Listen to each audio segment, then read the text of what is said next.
BTCত বৰ্তমান 45টা rural stadium আছে বুলি ডিপাৰ্টমেণ্টে মোক জনাইছে।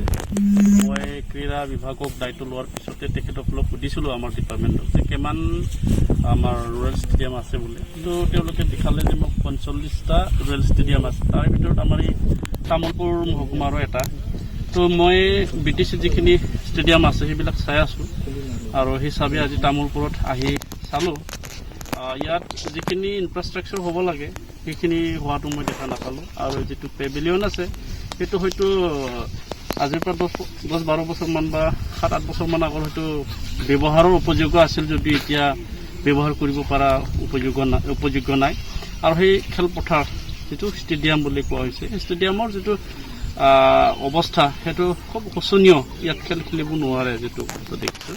তাৰ কাৰণে মই ছাৰ্ভে কৰি আছোঁ আৰু ছাৰ্ভে কৰি পেলাই আমি ডিপাৰ্টমেণ্টৰ তৰফৰ পৰা আমাৰ BTR গভৰ্ণমেণ্টৰ পৰা আমি অনাগত দিনত আমাৰ যিখিনি ষ্টেডিয়াম আছে BTRত সেইটো পূৰ্ণাংগ পৰ্যায়ত আনিবৰ কাৰণে আমি প্ৰচেষ্টা কৰিম।